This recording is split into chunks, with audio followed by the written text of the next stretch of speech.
taqib etilish bilan tugab ketmaydigan maktablar. Shundoq ortiqchiliklar borki, mubolag'alashtirilsa jinoyat bo'ladi. Aleksandr Dumas.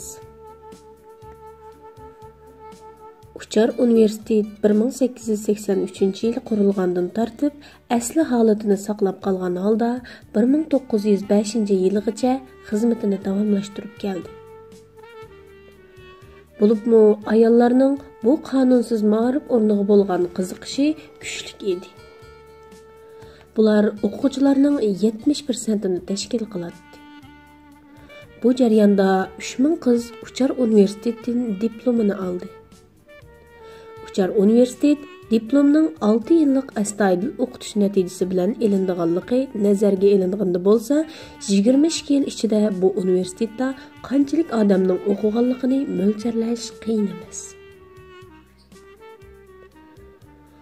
1905-yili Uchar universitet yerim qonuniy salohiyatga ega bo'ldi. Shu yili ruslarning Yaponiyaga orqa-orqadan mag'lub bo'lishi Rossiyada keng ko'lamli qalayimqanchiliklarning yuz berishini keltirib chiqargan. Orqadan Polshadami maktablarni boyqut qilish harakatlari boshlangan edi. Bu jarayonda Uchar universitetmi ilmiy kurslar o'rtaq gavdasi degan ism ostida qonuniy bir qurilmaga ega bo'ldi. Lekin bundaq bir organning universitet sifatida faoliyat olib berishi yanada qonunlarga xilof edi. Chunki ilmiy kurslar o'rtaq gavdasi rasmiy organlarning nazarida akademik jamiyat deb qaraladi. Shundaqdimi u qonunsiz holda Uchar universitetining faoliyatlarini davomlashtirmoqda edi. Yerim qonuniy salohiyatga ega bo'lgandan keyingi birinchi o'quv-o'qitish yilida Uchar universitetining ijtimoiy fanlar bo'limida 700, fan va matematika bo'limida 600 o'quvchi bor edi. 1905-1919 yillar orasida Uchar universitetining 300 dak o'qituvchilar qo'shuni bor bo'ldi. Va har yili o'ttircha 2500 o'quvchi bu universitetga tizimlanadi.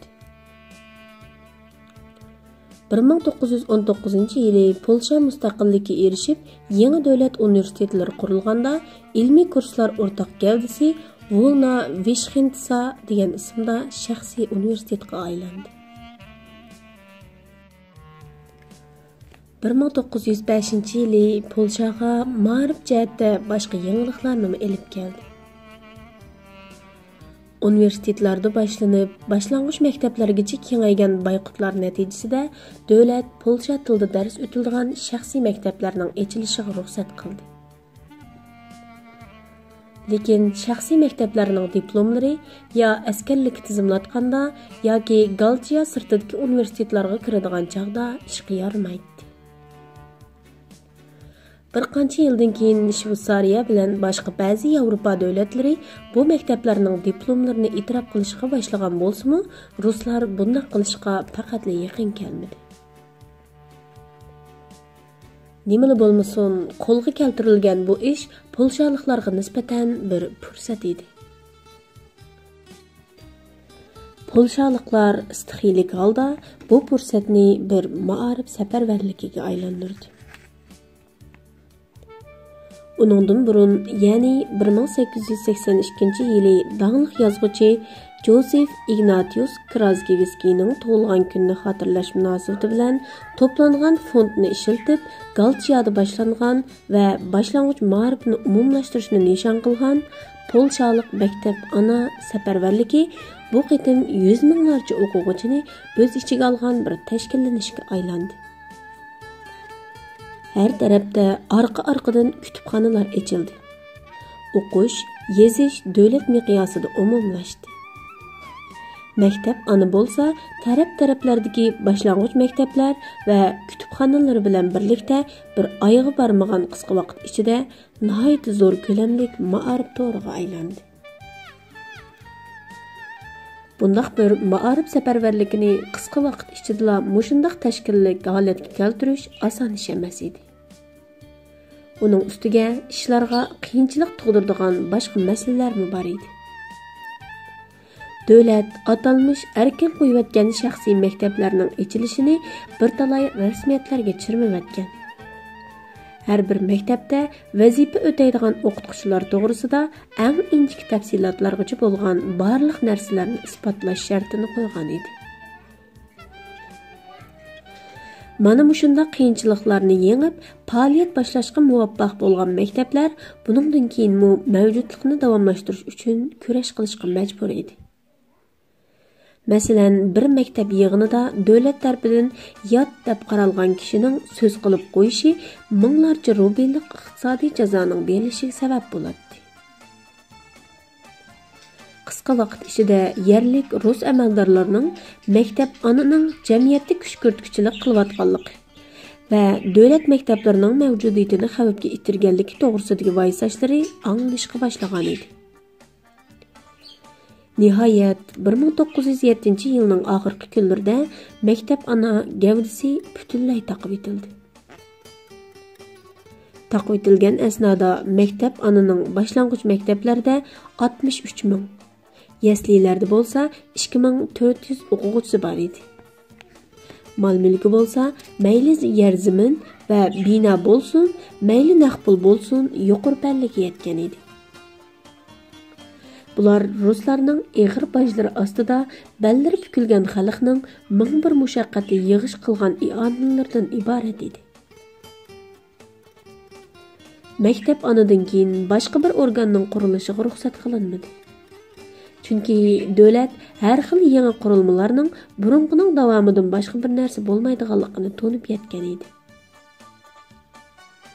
Maktab anadan keyin o'xshash turdagi o'rinlar, maktablar, kurslar va kutubxonalarmi bir-birlab taqib etildi. Lekin na bu maktablarning taqib etilishi, na ruslar yo'l qo'ygan boshqa usullar xalqning qiziqishini majburiy yo'sinda bo'lsa-mu, davlat egiligidagi maktablarga yuzlantirish uchun hech bir vaqt yetmaydi. Lekin ishini yaxshi biladigan mustamlikchilar ishg'oliyati ostidagi millatlarning muqaddas narsalarini talto'kis yo'qitib tashlashning o'rniga uni o'zlariga nisbatan ziyonsiz holga tushirib qo'yish bilan kifoyalanadi. Chunki tig'ningmi, sapningmi qanqib qaytib keladigan xuyi bor edi. Ular bilan birlikda hisob qanqib qaytib kelgan ahvollarmi ko'p qatim ko'rildi. Darvaqa birinchi dunyo urushi boshlangan chaqda Polshaning ishg'olchilari shu chaqqicha yiltizidan qurtib tashlamoqchi bo'lgan narsaga birdilla muhtoj holga tushib qoldi. Urushning bir tarafida ruslar, yana bir frontida bo'lsa germanlar bilan Avstriya bor edi. Her ikki taraf kuchning yetishicha Polshalikni askarlikka elib bir-birlariga qarshi urush qiladi. Bundaq ahvolda mustamlikchilar Polshaliklarning millatchi tuyg'ulari va erkinlikka bo'lgan ishtiyoqlarining qat'iy kichik sanashqa bo'lmag'idek darajada muhim o'rinda turadiganligini qilch kechikmasdan to'nib yetdi.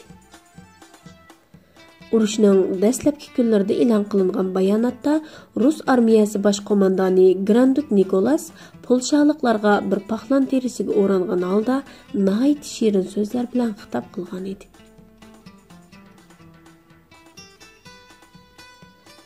Polshaliklar, ata-bovanglar tushlarini reallikqa aylantiradigan vaqt mana allaqachon yetib keldi. Buningdan 1,5 asr burun Polshaning badani parchalangan edi. Lekin ruhi hech bir zaman o'lmadi. U doim Polsha millatining qaytadan tirilib, buyuk Rossiya bilan qarindoshlarcha birlashadigan kunini ko'rish umidi ichida yashadi. Rus armiyasi sizlarga bu birlikning xush xabarini elib keldi. Polsha xalqini ayirib etgan chegaralar endi yiqilsin. Polsha millati Rus imperatorining saltanati himoyasida birlashsin. Bu saltanat ostida Polsha e'tiqodida, tilida va o'z-o'ziga xo'ja bo'lib, erkin bir shaklda qaytadan tug'iladi. Rossiya sizlardan faqat bir narsani kutadi. U bo'lsa, tarix sizlarni o'zaro bog'lagan millatlarga tang barobar ko'z bilan qarshinglardir. Bag'rini ochgan, qarindoshlarcha qo'lini so'zgan Rossiya sizlarning oldinglarga keldi. Rossiya Granvaldda dushmanni ag'dirib tashlagan qilichining hali ham dodlashib qolmaganligiga ishonadi. Rossiya armiyasi Hind okean qirg'oqlaridan tortib Shimoliy dengizgacha bo'lgan joylarda harakat oldi. Yangi bir hayotga ishorat qiladigan tong yulduzi sizlar uchun yuksalmoqda. Millatlarning qaytadan tug'ilishining simvoli bo'lgan kirst qaytadan hayvatli holda u shafaqti chaqnasi. Ruslarning qarindoshlarcha so'zgan qo'llarining polshaliklarga nisbatan bir dar, o'q yoki kishandan boshqa narsadan derak bermaydiganligi aniq edi. Chunki ular yuz berayotgan ishlarning hech birini esidan chiqarib qo'ymagan edi. Biroq bu shirin so'zlar ba'zilarga ta'sir ko'rsatishga kechikmadi. Bir qism pomishchiklar bilan sanoatchilar ishchi dehqonlarning haq-huquq talablaridan zerikib ketgan edi. Va ruslarning mavjudligi ularni nurg'un mushkulotlardan qutuldirib qoladi. Ya'ni kelib Rossiya Polsha mahsulotlari uchun nihoyat cho'ng bir bozor hisoblanadi. Bu bozorning qo'ldan ketkizib qo'yilmasligi kerakligiga ishonganlar bor edi. Yana ba'zilar bo'lsa, qandaqli bo'lmasin Rossiyaga demokratiya keladi. O chaqda polshaliklarning Rossiyadagi nufuzi o'zligidan kuchaydi degan qarashda edi. Yana bir tarafdan urushda Rossiyaga qarshi Avstriyaning sepidan o'rin olish polshaliklarga nisbatan eng oqilona yo'lda qiladi. Germanlarmı o septi bo'lmasa, Germanlarning Polsha xalqi va kulturi to'g'risidagi niyatlari ruslarninkidan farqlanmaydi. Lekin polshaliklar o'z zaminlarida davomlashayotgan urushda har ikkisiga taqobil tura olmaydigan bo'lg'achqa, eng muloyim ishg'olchi Avstriyaning sepidan o'rin olish yo'lini tanlaydi. Nima amal? Bu urushda Germanlarmı Avstriyaning ittifoqdoshi edi. Aslida polshaliklar 3 farqli davlatning qo'shini ichida har ikki safda majburiy o'rin oldi. 2 yil ichida Rossiya, Germaniya va Avstriya armiyalari 2 millionga yaqin polshalikqa qurol tutqizdi. Bu 2 million polshalik o'zlariga munosabatsiz bir urushda dushmanlari uchun bir-birlariga qarshi urush qildi. Ularning 450 mingi o'z zaminlarida yuz bergan bu urushda ishg'olchi davlatlardan biri uchun jinidan ayrildi. 100 minglarcha polshalik bo'lsa, Germaniyaga emgak lagerlariga avatildi. Bu jarayonda polshaliklarning Yosif Plostiki qo'mondonligida tashkillagan fidokor askarlar Avstriya sepida turib ruslarga qarshi urush qilmoqda edi. Pilsudagi Polshaning faqat qurolliq kurash sohasida qutula oladiganligiga ishonganlarning biri edi. Va o'quvchilik mezgillardagi faoliyatlari sababidan Sibiryaga surgun qilingan edi. Surgun yillarda bir tarafdan qarashlarini atrofidagilarga singdirsa, yana bir tarafdan harbiy sohada o'zini yetishtirgan Pilsudski keyingi chog'larda Polshada maxfiy harbiy maktablarni ochib, kelajakning ofitserlarini yetishtirishga boshlagan edi. Pilsudski Birinchi dunyo urushida 10 ming kishilik bir qo'shin tashkillab, ruslarga qarshi urush qilishga boshlaganda, davlatining oldingi qatordagi yozuvchi, shoir va san'atchilardan nurg'un kishi bu qo'shinda ofitser bo'lib vazifa o'tagan edi. Shunday qilib, organik xizmatchilar bilan qurolliq kurash tarafdorlari garchi farqli qarashlarni yoqlasimi, natijada bir-birlarining ilhom va kuch manbasi bo'lmoqda edi. bir tarafdan Pilsudskiga o'xshash o'tdek yenib turgan bir askar boshlaydigan kurashning tayyorlik bosqichini kuchlik tarbiyalash o'tkilidan o'tkazishning zarurligini his qilgan bo'lsa, yana bir tarafda ilm va san'at sohasida xizmat qilib, kelajak avlodlarni yetishtirgan kishilar davlatning mustaqilligi uchun qurollarni elib, urush maydonlariga, qismlarining beshiga qarab chopmoqda edi. Hatta faqat mushu ish uchun maxsus tarbiya olinadi. Urushmu polshaliklarga nisbatan shu chog'ning sharoitiga mos tarbiyalash faoliyatlarining bir vositasi bo'ldi. Galchiyadan boshlanib, davlatning boshqa rayonlarigacha yayilgan bu faoliyatlarda polshaliklarga urush taktikalarini o'rgatadigan kitoblar va tashviqot varaqlari besib tarqatildi. Ayollar bo'lsa, urush o'zlaridan kutilish ehtimoli bo'lgan vazifalar bilan birlikda gazet chiqarish, kitob va jurnal besish, bolalar va o'qish yozishni bilmaydiganlarga kurslarni echish degandek, urush mezgilida osonlikcha odamning aqliga kelmaydigan ishlarni yana umumyuzlik ma'arif safarbarligi oldida ustiga olgan edi. Chunki ruslarning davlatdan chekinishi mumkin edi. Ular ketar-ketmayla butkul davlat miqyosida Polsha kulturini qaytadan chaqintadigan ma'arif safarbarligi boshlanishi kerak edi. Bundaq bir safarbarlik uchun o'qituvchilar yetishtirilishi lozim edi. Bu maqsadda 1915-yili ustida bir dunyo urushi davomlashayotgan bir zamonda 20 dak pedagogika maktabi ochildi. Va bu maktablarning hammasida birdinlik qistonchilik yuz berdi. Bu jarayonda ilgari taqib etilgan universitet va maktablarmo bir-birlab ochildi va ularga yangi maktablar qo'shildi. Nihoyat 1916-yili noyabrda Germaniya bilan Avstriya mustaqil Polsha xonligini e'lon qildi. Pilsudski qurilgan yangi hukumatning harbiy qanotida vazifa o'taydi. Uning Varshavaga kelishi zafar quchgan bir qo'mondonning shaharga kirishidan farqsiz dag'dug'iga aylangan edi. Odamlar to'pi uni gul chechaklarga ko'mib etdi. İnsanlar uning harvusidagi otlarni chiqarib etib, harvini o'zlari so'rgan holda shahar ko'chalarida aylantirdi. O manzarani ko'rgan bir yozuvchi Pilsudski to'g'risida mundaq deb yozgan edi. Hech kim tarafidan saylanmadi. Hech kim uni tayinlamadi. Biroq kecha zulmati ichidagi bir chaqmoq misoli tug'ilib, ularga lider bo'ldi.